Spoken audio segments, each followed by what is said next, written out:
morning, all the chief priests and the elders of the people came to the decision to put Jesus to death. They bound him, led him away, and handed him over to Pilate, the governor.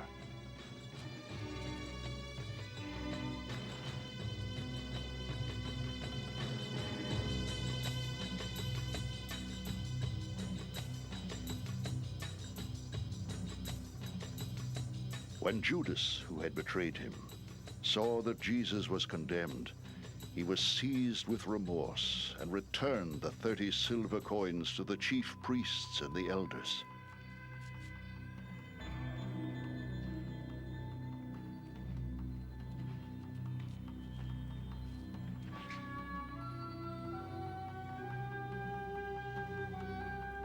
I have sinned, He said, for I have betrayed innocent blood. What is that to us? they replied. That's your responsibility.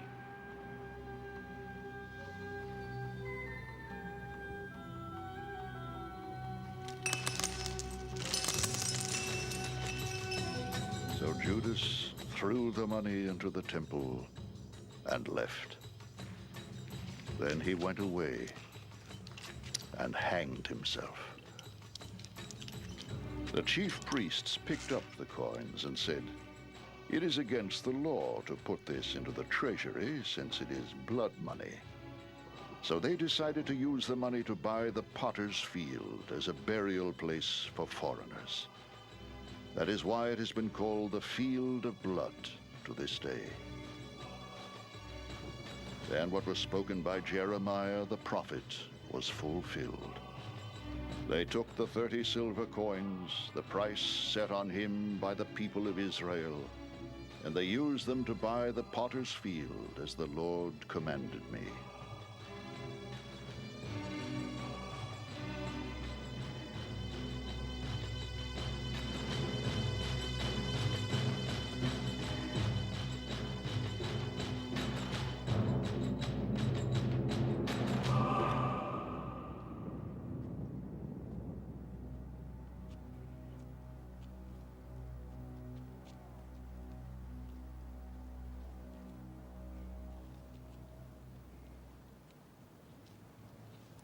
Meanwhile, Jesus stood before the governor, and the governor asked him, "Are you the king of the Jews?"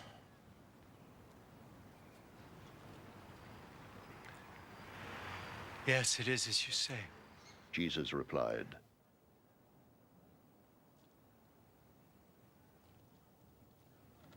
When he was accused by the chief priests and the elders, he gave no answer. Then Pilate asked him, "Don't you hear the testimony they are bringing against you?" but Jesus made no reply, not even to a single charge, to the great amazement of the governor. Now it was the governor's custom at the feast to release a prisoner chosen by the crowd. At that time, they had a notorious prisoner called Barabbas. So when the crowd had gathered, Pilate asked them, "Which one do you want me to release to you? Barabbas or Jesus, who is called Christ?" for he knew it was out of envy that they had handed Jesus over to him.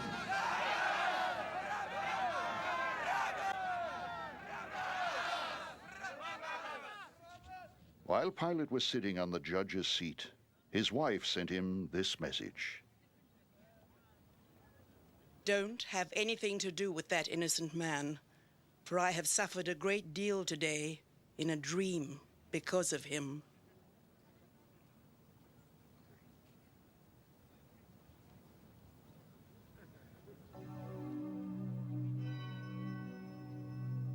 But the chief priests and the elders persuaded the crowd to ask for Barabbas and to have Jesus executed. "Which of the two do you want me to release to you?" asked the governor. they answered. What shall I do then with Jesus who is called Christ? Pilate asked. They all answered,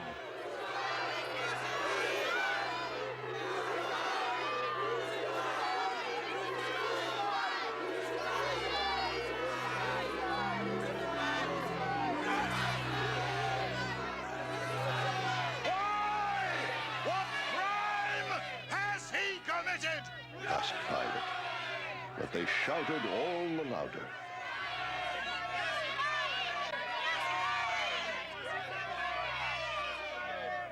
When Pilate saw that he was getting nowhere, but that instead an uproar was starting, he took water and washed his hands in front of the crowd. I am innocent of this man's blood. He said. It is your responsibility. All the people answered, Let his blood be on us and on our children!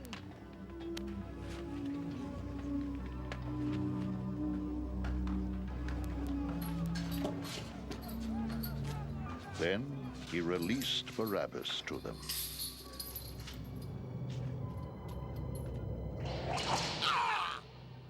But he had Jesus flogged and handed him over to be crucified.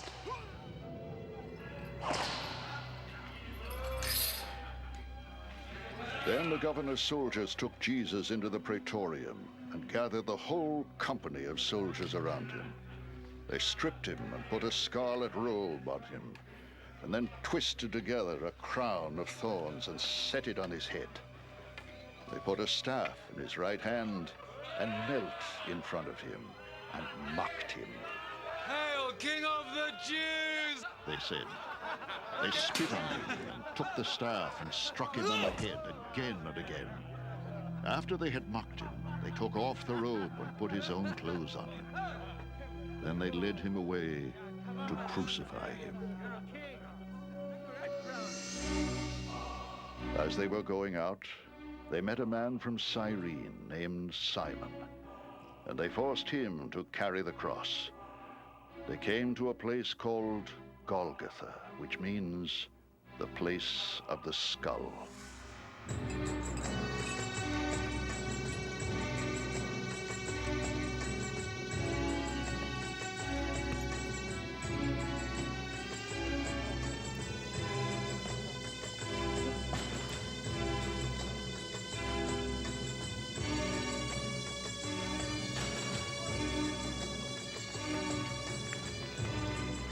There they offered Jesus wine to drink mixed with gall.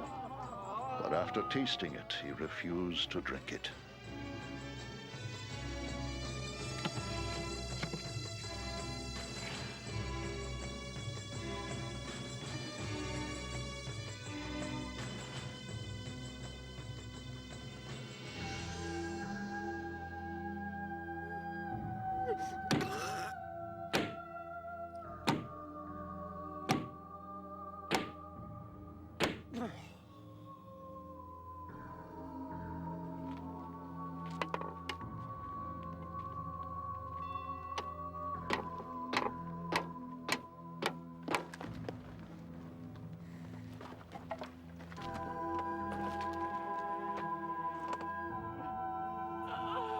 When they had crucified him, they divided up his clothes by casting lots.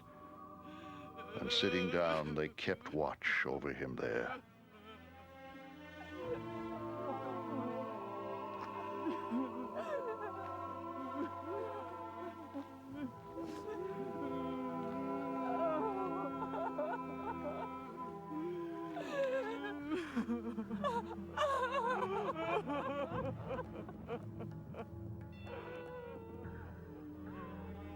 Above his head, they placed the written charge against him. This is Jesus, the King of the Jews. 2 robbers were crucified with him, one on his right and one on his left. Those who passed by hurled insults at him, shaking their heads and saying, You! We're going to destroy the temple and build it in 3 days. Save yourself. Come down from the cross. if you are the Son of God. The same way the chief priests, the teachers of the law, and the elders mocked him. Saved others. They said, But he can't save himself. He's the King of Israel. Let him come down now from the cross, and we will believe in him. He trusts in God. Let God rescue him if he wants him. For he said, I am the Son of God.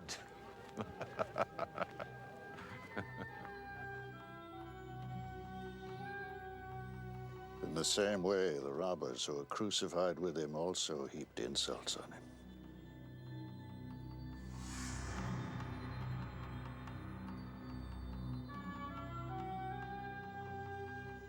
From the 6th hour until the 9th hour, darkness came over all the land. About the 9th hour, Jesus cried out in a loud voice, Eloi, Eloi, lama sabachthani, which means, my God, why have you forsaken me? And some of those standing there heard this. They said, he's calling Elijah. Immediately, one of them ran and got a sponge, filled it with wine vinegar, put it on a stick, and offered it to Jesus to drink. But the rest said, I'll leave him alone. Let's see if Elijah comes to save him.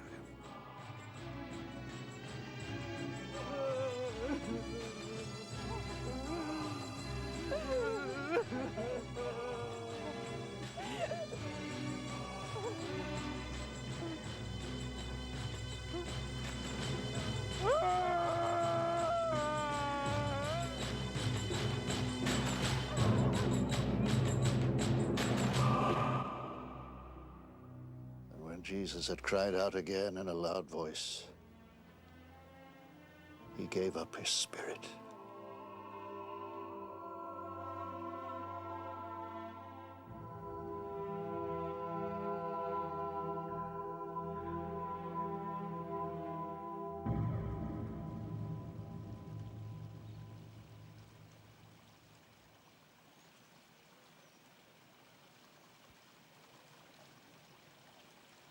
At that moment, the curtain of the temple was torn in two from top to bottom. The earth shook and the rocks split. The tombs broke open, and the bodies of many holy people who had died were raised to life. They came out of the tombs, and after Jesus' resurrection, they went into the holy city and appeared to many people. When the centurion and those with him who were guarding Jesus saw the earthquake and all that had happened, they were terrified and exclaimed, surely he was the Son of God.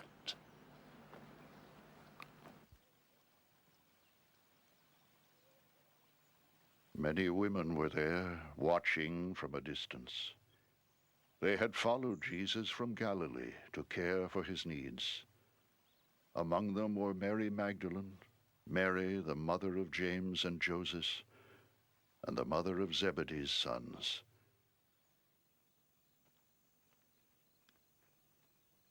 As evening approached, there came a rich man from Arimathea named Joseph, who had himself become a disciple of Jesus. Going to Pilate, he asked for Jesus' body, and Pilate ordered that it be given to him.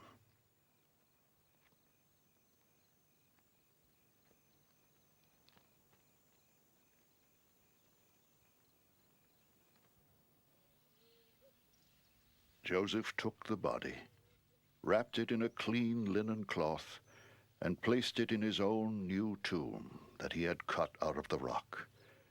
He rolled a big stone in front of the entrance to the tomb and went away. Mary Magdalene and the other Mary were sitting there opposite the tomb.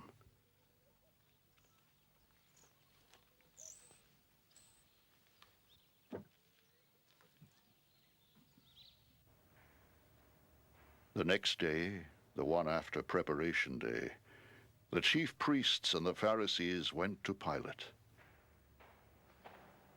Sir, They said, we remember that while he was still alive, that deceiver said, "After 3 days I will rise again." So give the order for the tomb to be made secure until the 3rd day. Otherwise, his disciples may come and steal the body and tell the people that he's been raised from the dead.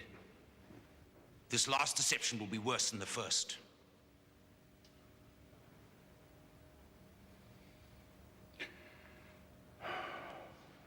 Take a guard. Pilate answered. Go make the tomb as secure as you know how.